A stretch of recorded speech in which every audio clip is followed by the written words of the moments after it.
So, welcome to our lesson on plant and animal tissues. I'm Sofia Siatianza, and today we will talk about why both plants and animals can grow and survive despite having very different structures.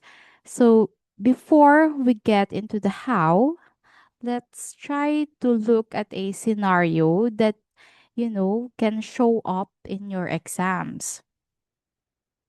So, for example, nagpako ka ng nail 4 feet into the trunk of a young tree today, and then you come back, let's say 20 years later, when the tree is 3 feet taller. Where do you think that nail might be? Okay, so sa tingin nyo, kapag nagpako kayo ngayon sa isang young tree ng nail 4 feet above the ground, after 20 years, kapag 30 feet taller na yung puno, tingin nyo ba will it be 34 feet or 30 feet taller in the air, or will it be exactly sa 4 feet above the ground kung saan nyo siya pinako 20 years ago, ganon? So, yung sagot sa ganong type of question, hindi siya basta-basta na parang fun fact lang, no? It is actually a fundamental or important um, concept in understanding how meristematic tissues function differently. So, kung tingin nyo, kaya nyo sagutin yung parang hook question na yon, then you've already mastered the concept of apical and lateral growth, specifically in plant tissues.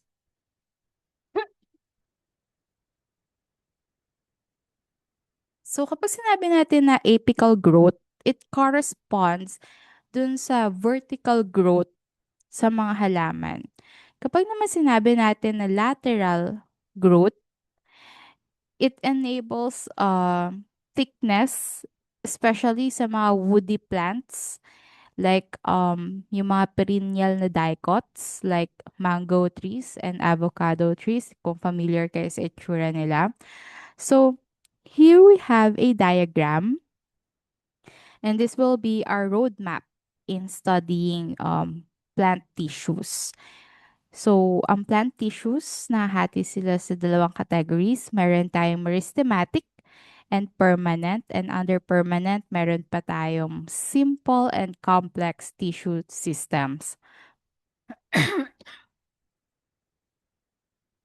So, let's start with meristematic tissues. So, these tissues, they contain living cells.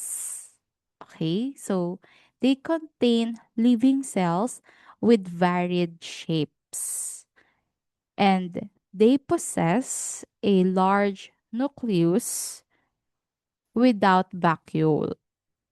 Ngayon, yung mga cells na to, they have thin thin cell walls. Medyo dense din yung cytoplasm nila with no intercellular spaces between them. So, kaya pwede yung parang primary or vertical growth and yung secondary or yung thickness na growth na nangyayari sa mga halaman. So, these cells, they divide by mitosis to form new cells that eventually differentiate into specialized permanent tissues. Now, yung mga cells ng meristematic tissues, they divide actively to form specialized structures katulad ng mga buds ng leaves. Kung nakikita niyo yung parang papatubo pa lang na mga dahon, yung mga maliliit na tubo, yun yon. And flowers. So, dun galing yung mga structures na yon sa meristematic tissues. Pati yung tips ng roots and ng shoots. So, dun din galing yon sa meristematic tissues. So, These cells help to increase the length and girth of the plant.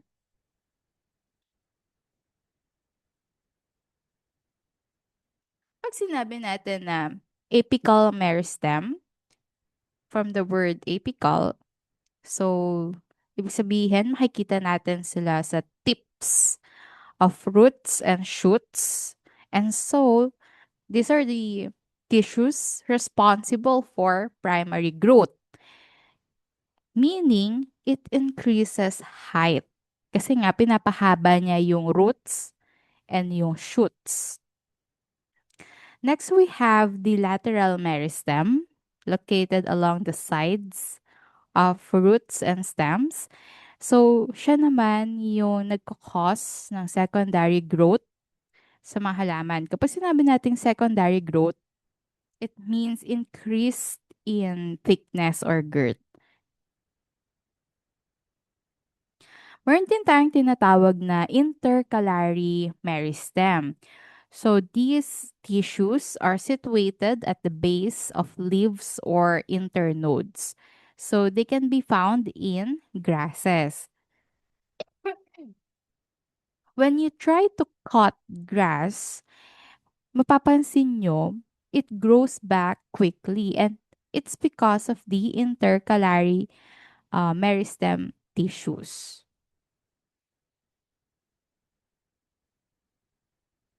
Sa mga permanent tissues naman, sa mga halaman, these tissues are mature, uh, differentiated cells derived from meristematic tissue. Sila yung mga cells na they have lost the ability to undergo cell division or mitosis. So una, meron tayong dermal tissues. So sa dermal tissues, ang function nila is to protect the plant. Kasi parang, syempre, sila yung nasa outer covering ng plant. So, syempre, ang magiging function nila is for protection. It also prevents water loss. Example ng dermal tissue ay yung epidermis or yung outer layer. So, parang siyang human skin pero plant version. So, yung plant epidermis, nagkakonsist siya ng four types of cells. Meron tayong tinatawag na pavement cells, guard cells, ito, trichomes, and cuticle. So these cells form the upper and lower epidermis layers, and in between these two layers lie the two other essential plant tissue systems. Yun yung ground tissue and the vascular tissues, yung xylem and phloem, that carries out the basic metabolic activities and transportation of water and nutrients.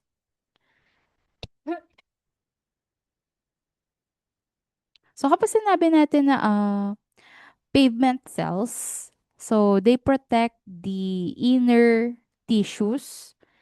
They also control water loss, and they help to maintain the structural integrity ng, for example, ng dahon. Trichomes naman, these are tiny hair-like structures located on the outermost region of the epidermis. So, ang function ni trichomes is to protect plants from predators kasi, yung mga animals or organisms na herbivores, kumakain ng halaman. So, they protect plants from those organisms and the pathogens like bacteria, by either trapping or poisoning them. Okay, so that's your trichome. Next, we have the cuticle. So, cuticle is a waxy coating that lies on top of the epidermis. So, si cuticle, it acts as a water repellent. Nagdadagdag din siya ng parang shine sa leaf and it helps to reflect excess sunlight na nakukuha ng halaman. Next, we have the guard cells. Ito siya. So, guard cells are like two bean-shaped chlorophyll-containing cells that surround each stomata or each stoma. So, si guard cells, mahalaga siya kasi depending sa concentration ng water vapor, sugars, and ions, yung mga guard cells na to, they become turgid or flaccid, and thus they aid in the opening or closing of the stomatal pore. So kapag yung mga tubig, papasok siya sa guard cell, they become turgid. So kapag turgid siya, or parang medyo matigas, ganun, nagko-close yung stomata. And so kapag umalis yung water, when water leaves the guard cells, they become flaccid. So kapag flaccid, relax siya. So nagbubukas or nag-open yung stomata. And the closing and opening of these stomatal pores, they regulate the gaseous exchange in and out of the leaves during respiration and photosynthesis.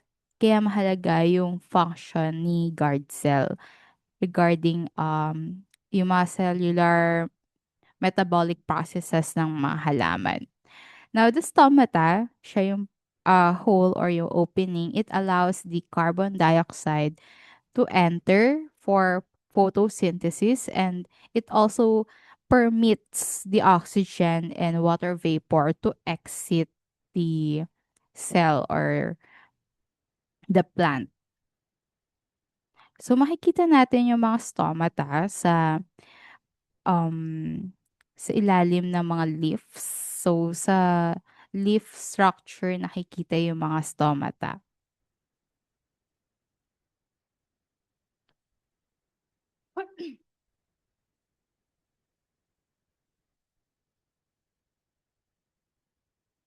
Next, we have the ground tissues.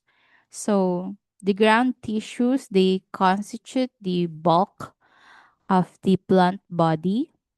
It consists of three main cell types.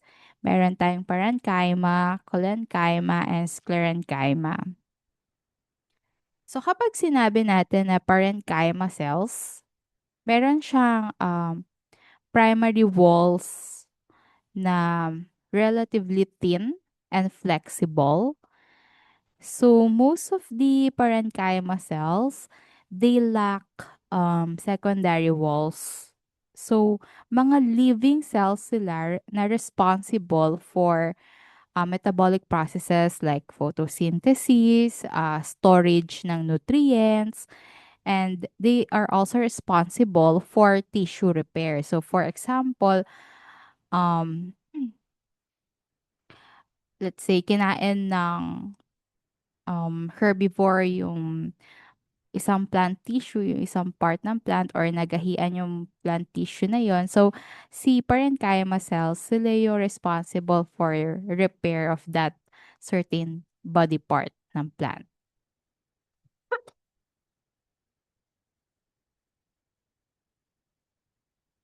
Next, we have the collenchyma cells. So, these cells are generally elongated cells. Ayan. Medyo pahaba sila.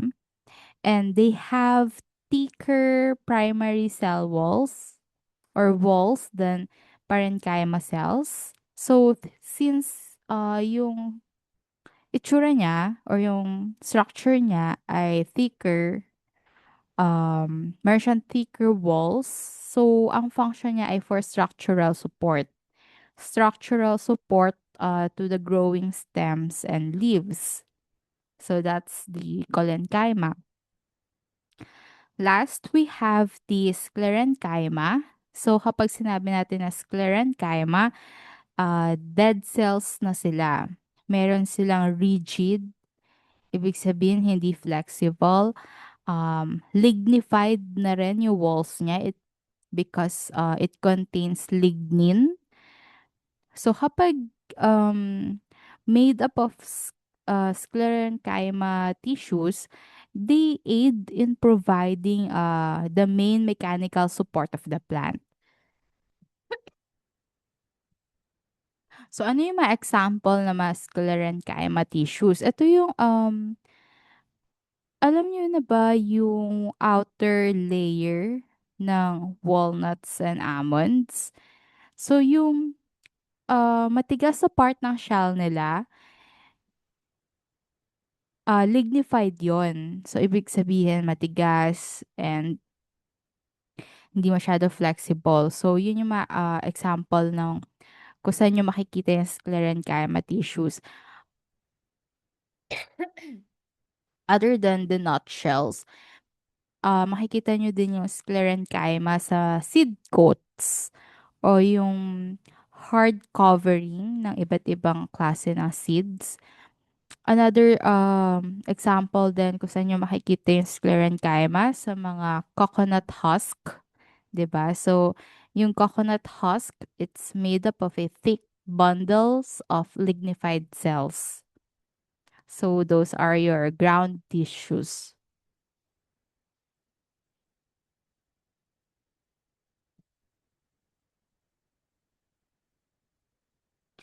When it comes to vascular tissues naman, these are complex tissues, meaning it consists of more than one cell type. It includes conducting cells, fibers para sa support, and even parenchyma cells for storage.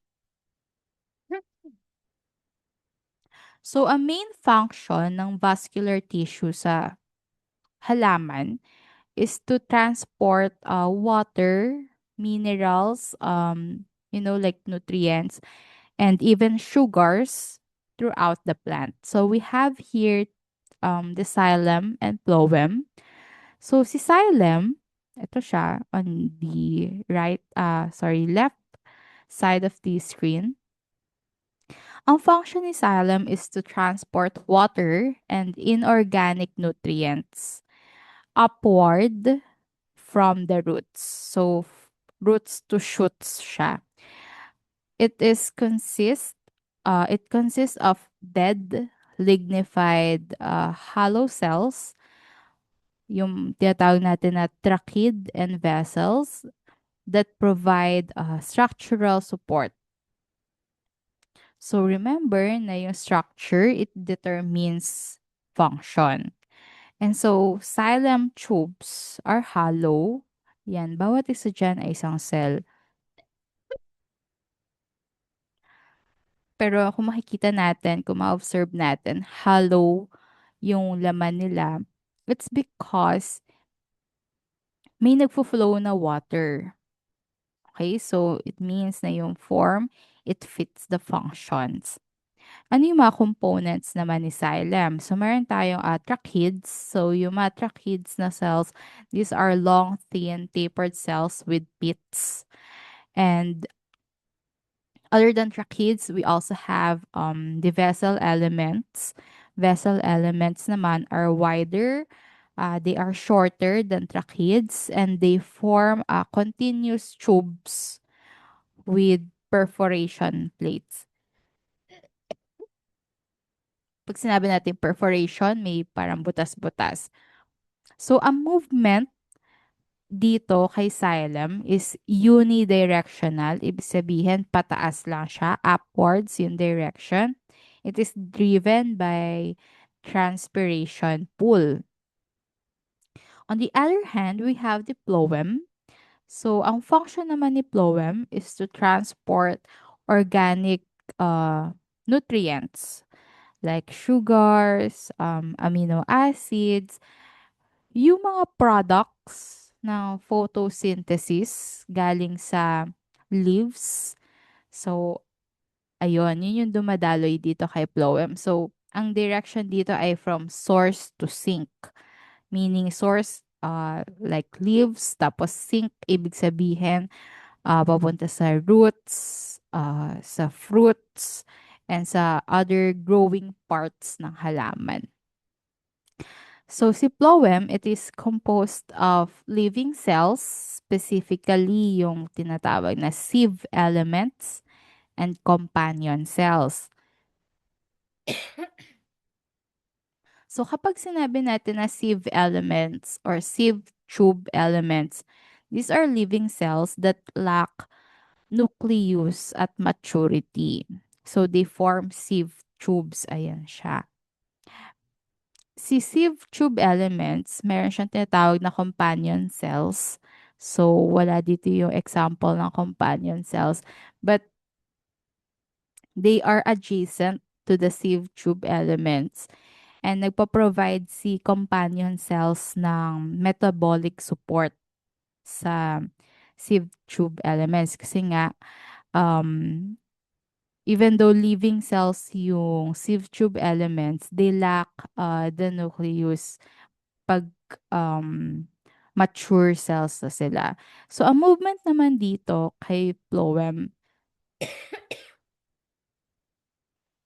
um, it's bidirectional. So, kung makikita nyo sa arrow, it can go upward or downward. And yung movement na to, it's driven by pressure. So, for example, yung mga sugar na ginagawa sa plant leaves as products ng photosynthesis, para makapunta sila sa roots, ano kayang klase ng vascular tissue yung nagkikerry sa kanila?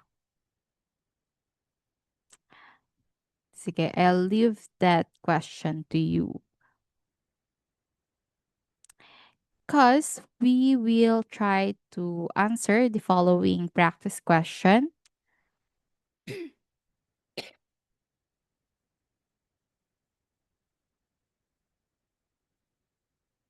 Which of the following cell types retains the ability to undergo cell division?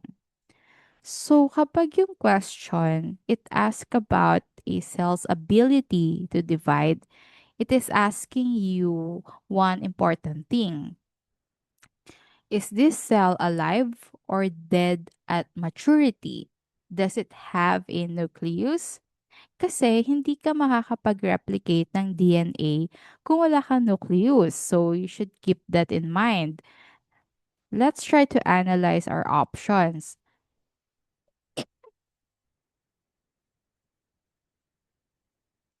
Let's try to analyze C and D. So, meron tayong trachid and stem fiber, and both of them, they have incredibly thick cell walls. Sobrang um kapal ng cell walls nila ng trachid at ng stem fiber. It's because yung main jobs nila are mechanical support and water transport. Now, to do these things efficiently, these cells undergo a programmed cell death. So, pinapalaki sila ng halaman. They undergo cell growth. But by the time na functional na sila, they are completely dead and hollow. And kapag patay na yung cells, they can't divide. Okay? Sieve tube elements naman, they make up the phloem, which um, transports sugars. So as you can see dun sa previous diagram natin, you can pause this video and try to retract a bit to see our previous diagram. Kapag functional yung sieve tube element, it is technically alive. So it's not dead at maturity, but it lacks nucleus. Wala din siyang ribosomes, so hindi siya pwedeng mag-undergo ng protein synthesis. And wala din siyang vacuoles to make room for fluid to flow smoothly. Kasi nga, di ba, nagta-transport siya ng sugar. So, instead, nagre-rely si sieve tube element sa kanyang companion cell to keep it alive. And because a sieve tube element lacks the nucleus, so wala siyang DNA, it cannot undergo mitosis. Because remember, si mitosis, hinahati dun yung, or kinocopy and replicate dun yung genetic material ng organism. So the correct answer here is,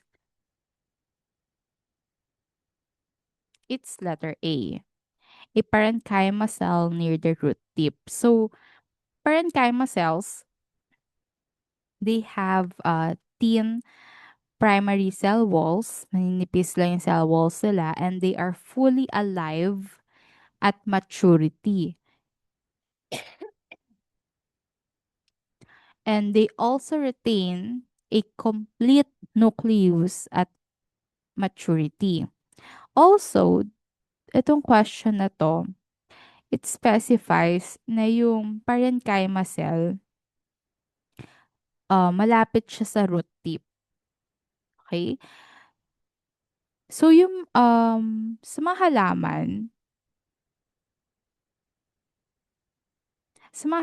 kasi,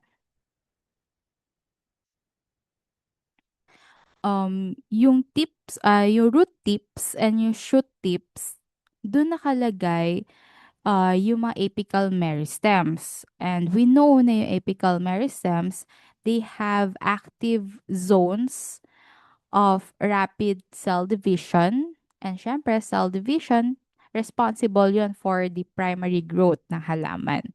And so the parenchyma cells in these regions, they remain metabolic and yung tinatawag natin na totipotent.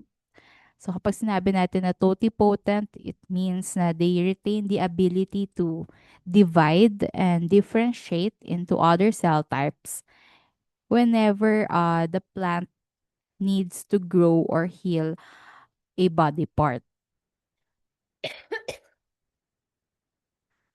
So that's your parenchyma cell.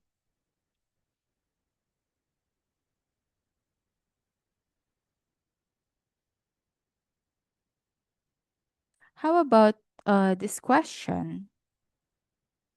Let's try to answer another question regarding plant cells, because yung mga exams, gustong-gusto nila na tinetest or very common yung ganitong klase ng question regarding how plant structures relate dun sa function nila. So you can try to pause this video and answer the question on your own. Remember phloem's function. Ano nga ulit yung function ni phloem? It's translocation, particularly yung movement ng organic nutrients, particularly sugar from the source, kung saan ginawa yung sugar. So like galing sa mature leaves, papunta sa sink or kung saan kailangan yung mga sugar, like sa roots na patuloy na nag-grow, sa stems for the continuous elongation of the stems, sa flowers, sa fruits ng plant. And because the phloem is the main pipeline for photosynthetic products, kapag na-damage yung phloem, it means that the rest of the plant will immediately starve of energy. Kasi saan ba ginagamit ng, or ano ba yung ginagamit ng plant tissues for its energy? Syempre nanggagaling yun sa sugar nila na ginagawa sa sa mga dahon through photosynthesis. So, even if the leaves gumagawa siya ng sugar through the photosynthesis, kapag na-damage naman yung phloem niya or yung parang highway kung saan dumadalo yung mga nutrients, mamamatay yung halaman. So, the correct answer here will be letter B. The transport of sugars from leaves to other parts will be um, most directly affected kapag, let's say, naputol yung phloem or na-damage yung phloem. I think this is the last question for plant tissues. Next, we'll have animal tissues. So, animals also have specialized tissues, and we have four main types na very common na topic sa mga exams.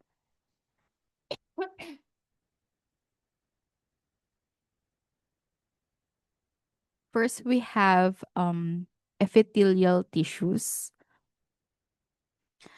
So, ang function ng epithelial tissues is to protect protect the organism from the outer environment, also for absorption and secretion. So, for example, sa human body, skin, 'di ba? Skin is made up of epithelial tissues. Sorry for the mislabeling here. Hindi siya dapat epidermis. It should be epithelial tissues. Another example of epithelial tissues in the human body, yung lining ng stomach and ng intestines natin. So it is also made up of epithelial tissues. Next, we have the nervous tissues or the nerves. So ang function naman nito is to send electrical signals.